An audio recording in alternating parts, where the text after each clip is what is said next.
Hello students, reactions of benzene continue करते हैं।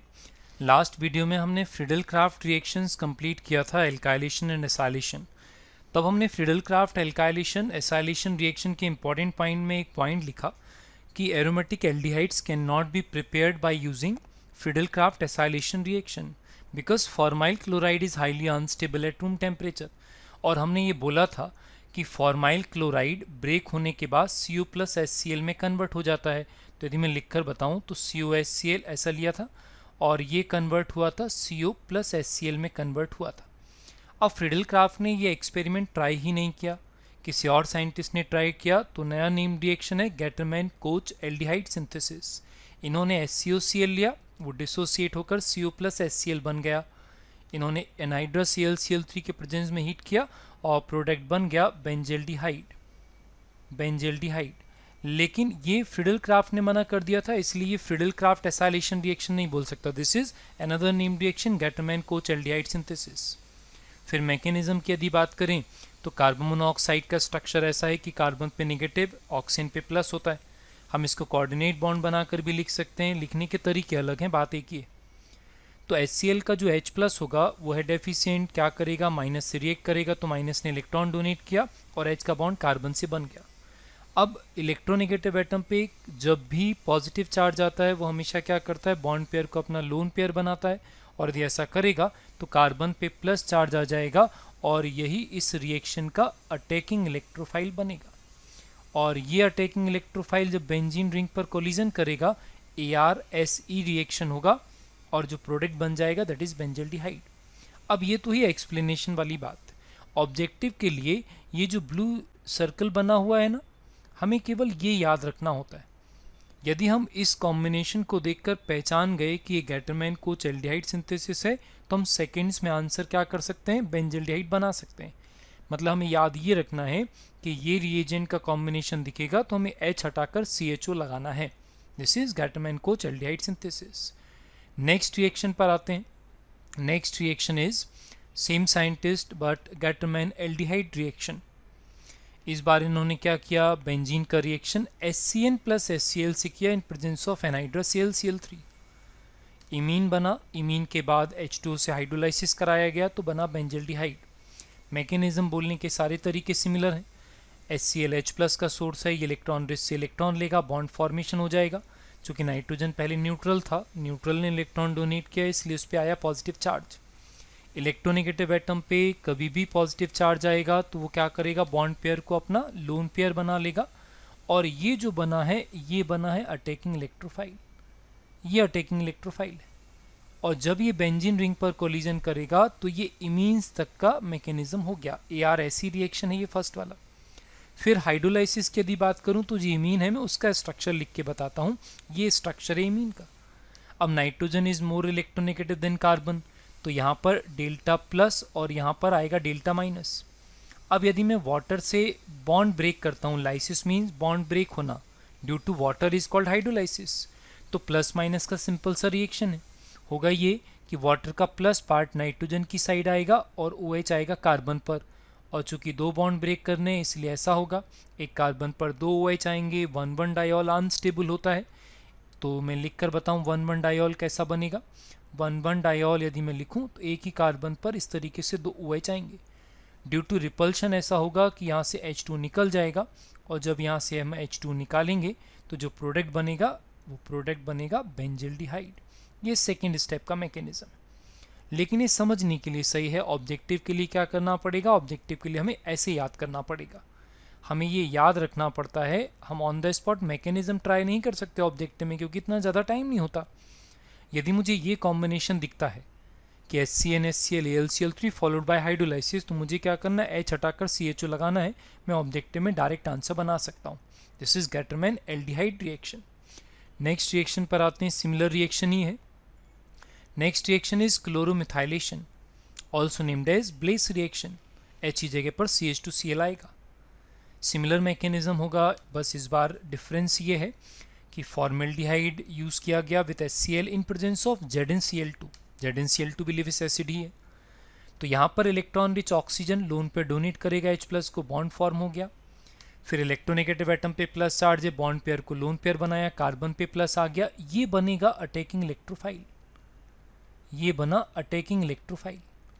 अब यदि ये अटैकिंग इलेक्ट्रोफाइल है तो ये बेंजीन पे कोलिजन करेगा, और बेंजीन पे कोलिजन करने के बाद प्रोडक्ट तो इससे नहीं बन रहा, यहाँ पे जो बनेगा वो क्या बनेगा, CH2OH बनेगा ऐसा।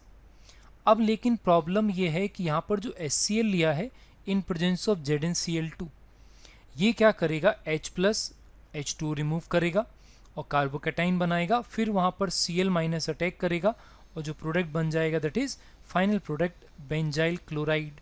This is chloromethylation. ZnCl2 क्या है, डिहाइड्रेटिंग एजेंट भी है, वो वाटर मॉलिक्यूल जो निकलेगा उसको रिमूव करेगा कंटेनर से। This is chloromethylation. लेकिन मैं फिर से बोलता हूँ, ऑब्जेक्टिव के लिए मुझे ये याद करना ज़रूरी है कि ये कॉम्बिनेशन यदि मुझे दिखेगा तो मैं डायरेक्ट H हटाकर CH2Cl लगा दूंगा। देखो मैंने पहले ही बोला है, ऑब्जेक्टिव करने के लिए हमें केवल दो बातें याद करनी पड़ती हैं। फर्स्ट, रिएक्शन पहचानेंगे कैसे, सेकेंड, प्रोडक्ट बनाएंगे कैसे। तो पहचानने का तरीका ये लिखा है, SCHO HCl ZnCl2 दिखा, हमने पहचाना ब्लेस रिएक्शन है। तो प्रोडक्ट बनाएंगे कैसे, H हटाकर CH2Cl लगाएंगे, सेकेंड्स में क्वेश्चन का आंसर आ जाएगा। नेक्स्ट रिएक्शन पर चलें। नेक्स्ट रिएक्शन पुराना है, पहले भी ट्राई किया है हमने, ओजोनोलाइसिस। एल्किन वाले टॉपिक में ये एग्जाम्पल भी हमने लिए थे। जिंक की प्रेजेंस में रिडक्टिव ओजोनोलाइसिस है और हमने बोला था कि हमें सारे डबल बॉन्ड ब्रेक करने होते हैं। तो इस तरीके से 3 पोर्शन डिफरेंट बनेंगे और हमें क्या करना है, ऑक्सीजन इंट्रोड्यूस करना है हर पोर्शन में। और जब हम ऐसा ऑक्सीजन इंट्रोड्यूस करेंगे, बाद में हम ऑब्जर्वेशन बेस्ड लिख देते हैं कि सिमिलर है, और जो प्रोडक्ट बना CHO। ये इंपॉर्टेंट कंपाउंड था by name, this compound was glyoxal. इसको हमने एल्किन वाले टॉपिक में ग्लाइऑक्सल ही तो लिखा था। टॉल्यूइन वाले केस में जब हमने ओजोनोलाइसिस किया था तो इस तरीके से डिफरेंट पोर्शंस बने थे, और जब हम इसमें ऑक्सीजन लगाएंगे तो 2 मॉलिक्यूल तो सिमिलर बनेगा। वो किसका है, ग्लाइऑक्सल का है। CHO और CHO बना 2 मॉलिक्यूल्स, लेकिन एक मॉलिक्यूल में CH3 एक्स्ट्रा आएगा, और इसका नाम हमने एल्किन वाले टॉपिक में मिथाइल ग्लाइऑक्सल बोला था। ओजोनोलाइसिस में सबसे अच्छा एग्जाम्पल था ऑर्थोजाइलिन का। नेक्स्ट एग्जाम्पल पर आते हैं। दिस कंपाउंड इज ऑर्थोजाइलिन, और ऑर्थोजाइलिन में इम्पॉर्टेंट ये था कि चूंकि एरोमेटिक रिंग है तो डबल बॉन्ड का अरेंजमेंट चेंज होता रहता है। तो कुछ मॉलिक्यूल में डबल बॉन्ड का अरेंजमेंट ऐसा रहेगा कि दोनों CH3 के बीच में डबल बॉन्ड आए, और यहाँ पर डबल बॉन्ड हो सकता है दोनों CH3 के बीच वाले कार्बन पे डबल बॉन्ड ना आए। तो यदि इस तरीके से बॉन्ड ब्रेक करेंगे तो प्रोडक्ट में CH3 अलग अलग पोर्शन में जाएगा, ऑक्सीजन लगाने पर ऐसे प्रोडक्ट बनाए थे हमने।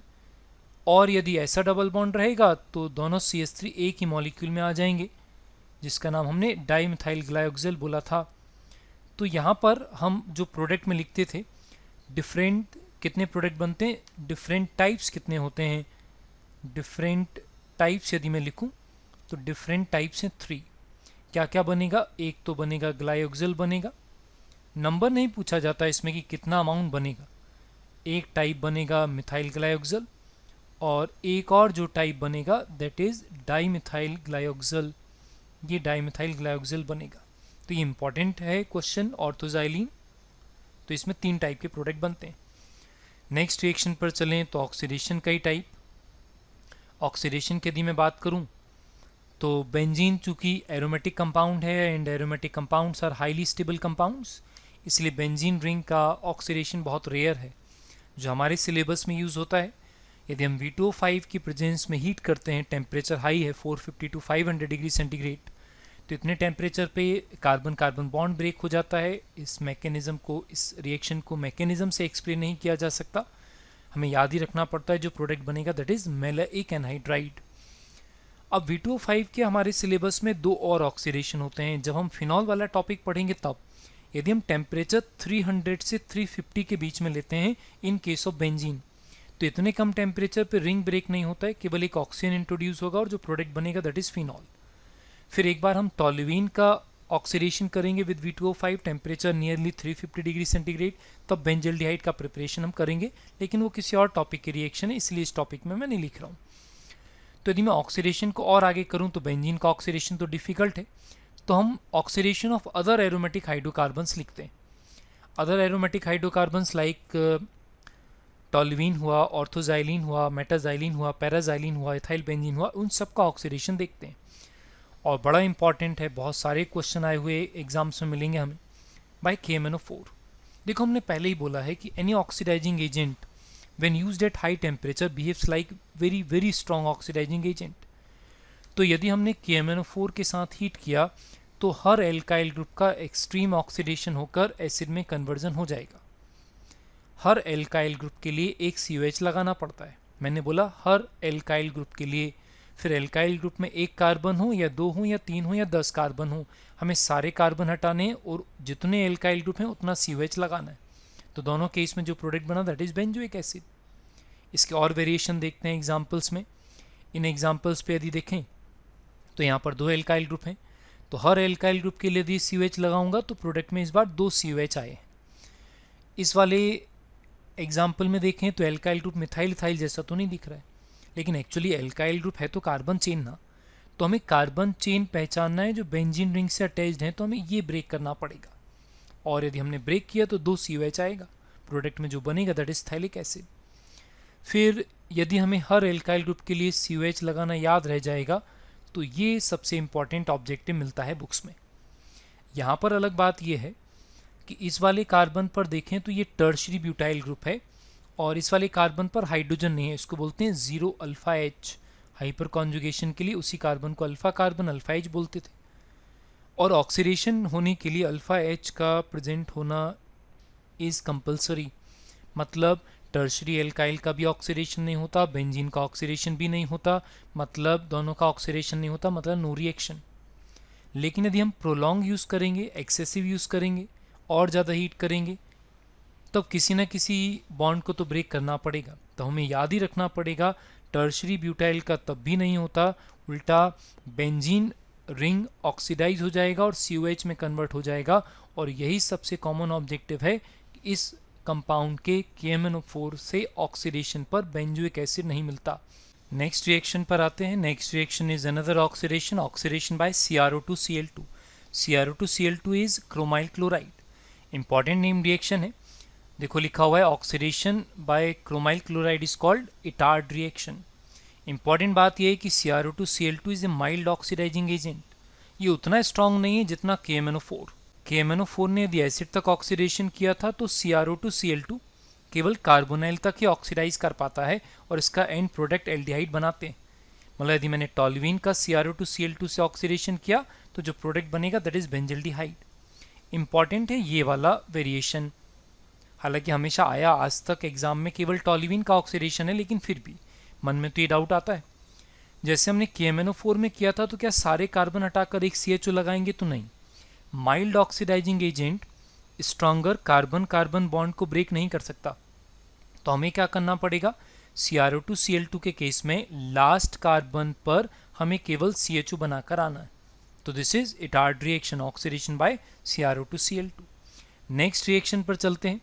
नेक्स्ट रिएक्शन भी ऑक्सीडेशन का ही टाइप है और नेक्स्ट रिएक्शन है कपलिंग रिएक्शन। हमने एल्काइन वाले टॉपिक में एसिटाइलिन को भी किया था, क्योंकि हाइड्रोजन का निकलना इज ऑक्सीडेशन। तो when benzene ring is pass through red hot iron tube और एनी मेटालिक ट्यूब, H2 निकल जाएगा और 2 मॉलिक्यूल जुड़कर जो बनाएंगे दैट इज बाइफेनाइल, डाइफेनाइल, बाइएराइल और diaryl. All names are correct for this compound. Final oxidation is combustion, और किसी भी ऑर्गेनिक कंपाउंड के फाइनल ऑक्सीडेशन प्रोडक्ट क्या होते हैं, CO2 और H2 होते हैं। तो कंबशन का डेफिनेशन था heating eight high temperature in the sufficient supply of oxygen is called combustion. तो बेंजीन के लिए सफिशिएंट सप्लाई इतना होगा और जो प्रोडक्ट बनेगा CO2 एंड H2 बनेगा, कोई इंपॉर्टेंट बात नहीं। नए रिएक्शन पे चलते हैं, ये इंपॉर्टेंट रिएक्शन है, इसमें ज़्यादा अच्छे क्वेश्चन बनते हैं। Reaction is birch reduction. Important बात यह है कि 1,4 एडिशन होता है, कॉन्जुगेशन के केस में ऑलवेज 1,4 एडिशन इज प्रिफर्ड, पहले ही बात हुई हमारी। और इसमें ऑब्जर्वेशन ये मिलेगा कि non conjugative dienes are formed. और बर्च रिडक्शन का मतलब होता है reduction by using sodium in liquid ammonia in presence of any alcohol, normally methanol is used. तो जो प्रोडक्ट बनेगा इस तरीके से प्रोडक्ट बनेगा नॉन कॉन्जुगेटिव डाइन, 1,4 एडिशन हुआ। मैकेनिज्म पर चलते हैं। देखो मेटल से रिलेटेड मैकेनिज्म हमेशा यही बोला गया कि कोई भी मेटल स्टेबल कॉन्फ़िगरेशन को गेन करने के लिए, तो चूंकि सोडियम का कॉन्फ़िगरेशन क्या है 281, तो स्टेबल कॉन्फ़िगरेशन को गेन करने के लिए ये क्या करेगा, इलेक्ट्रॉन लूज करेगा। और फ्री इलेक्ट्रॉन लूज कर दिया। ये जो फ्री इलेक्ट्रॉन है ये कोलिजन करता है कंपाउंड में, जो भी गिवन कंपाउंड है। अब फ्री इलेक्ट्रॉन आया, फ्री इलेक्ट्रॉन इसके पाई बॉन्ड पे कोलिजन हुआ, किसी एक कार्बन ने इलेक्ट्रॉन ले लिया। जिस कार्बन ने इलेक्ट्रॉन लिया उस पर नेगेटिव चार्ज आ जाएगा, दूसरे कार्बन पर फ्री रेडिकल है। अब ये जो माइनस है, ये माइनस क्या करेगा, जो NH3 लिया है उसके एक्टिव एच को यहाँ से एब्स्ट्रैक्ट करेगा, और जब ये प्रोसेस होगा उस टाइम पर ये फ्री रेडिकल रेजोनेंस में इन्वॉल्व हो जाएगा। तो यहाँ पर जब एक H लगा तो फ्री रेडिकल रेजोनेंस से कहाँ पर आ गया, यहाँ पर आ गया।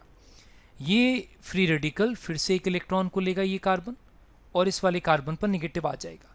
ये वाला नेगेटिव NH3 के H को फिर से एब्स्ट्रैक्ट करेगा, और यहाँ पर बनेगा 1,4 एडिशन के बाद नॉन कॉन्जुगेटिव डाइईन बनेगा। ऐसा मैकेनिज्म हमने एल्काइन वाले टॉपिक में पहले भी बताया है। अब चूंकि मैकेनिज्म देख लिया है, और मैकेनिज्म में जो इंटरमीडिएट बन रहा है वो क्या बन रहा है, नेगेटिवली चार्ज्ड कार्बोनाइन बन रहा है। तो बेंजीन रिंग पर किया तो ऐसा प्रोडक्ट बना। अब यहाँ पर दो वेरिएशन आते हैं, यदि रिंग पर EWG रहेगा तब क्या, और ERG रहेगा तब क्या। एक एक करके बात करते हैं। यदि EWG रहा तो हमारे पास दो चॉइसेस हैं, या तो मैं इस वाले डबल बॉन्ड पर रिएक्शन कराऊं, इलेक्ट्रॉन का कोलिजन कराऊं, या तो मैं EWG से दूर वाले डबल बॉन्ड पर कोलिजन कराऊं। यदि मैं नज़दीक वाले डबल बॉन्ड पर कोलिजन कराऊंगा तो ये बनेगा, फर्स्ट चॉइस ये वाला है जिस पे मैंने सिंगल राइट का साइन बनाया, और यदि मैंने इस डबल बॉन्ड पर इलेक्ट्रॉन का कोलिजन कराया तो ये वाला चॉइस बनेगा। और हम जानते हैं कि हम मेजर प्रोडक्ट हमेशा मोर स्टेबल इंटरमीडिएट से बनाते हैं, और चूंकि हमें मालूम है कि EWG makes the A9 more stable, इसलिए नेगेटिव माइनस चार्ज जो रहेगा एनाइन का वो EWG के नज़दीक ज़्यादा स्टेबल रहेगा, इसलिए ये ऑप्ट करेंगे, ये वाला हम ट्राई नहीं करेंगे। इसलिए EWG जहाँ पर है वहाँ पर नेगेटिव बनेगा, वहाँ पर H लगेगा और इस टाइप का प्रोडक्ट बनेगा। एक बार ERG के केस में देखते हैं, ज़रा देखो ERG के केस में आते हैं। ERG के केस में मेरे पास दो चॉइस हैं। यदि मैंने इस डबल बॉन्ड पर इलेक्ट्रॉन का कोलिजन कराया तो ये वाला चॉइस बनेगा, राइट, सिंगल राइट का साइन बनाया। यदि मैंने इस डबल बॉन्ड पर कराया, इस डबल बॉन्ड पर यदि मैंने इलेक्ट्रॉन का कोलिजन कराया तो ये वाला चॉइस।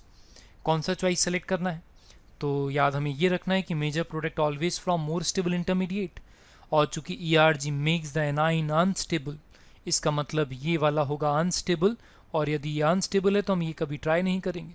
ये वाला होगा कंपेरेटिवली मोर स्टेबल, कंपेरेटिव है टर्म मोर स्टेबल, इसका मतलब ये बनाएंगे, मतलब ये वाला डबल बॉन्ड और ये वाले डबल बॉन्ड पे 1,4 एडिशन करेंगे, इसलिए प्रोडक्ट बनेगा ऐसा। क्लियर है। तो मेजर प्रोडक्ट हमने मोर स्टेबल इंटरमीडिएट से बनाया। इन टाइप के क्वेश्चन में मैकेनिज्म काम आ जाता है बर्च रिडक्शन में, तो हमें ध्यान रखना पड़ेगा।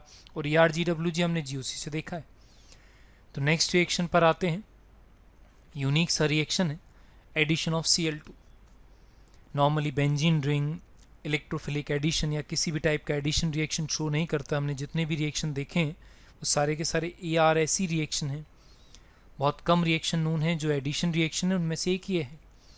Cl2 को जब हम 500K पर UV लाइट की प्रेजेंस में रिएक्ट कराते हैं बेंजीन से, जो बनेगा C6H6Cl6 बनेगा, that is benzene hexachloride BHC। और यदि आपको याद हो तो हमने ज्योमेट्रिकल आइसोमेरिज्म के टाइम पर इसके टोटल ज्योमेट्रिकल आइसोमर कितने लिखे थे, टोटल ज्योमेट्रिकल आइसोमर इसके लिखे थे हमने 8।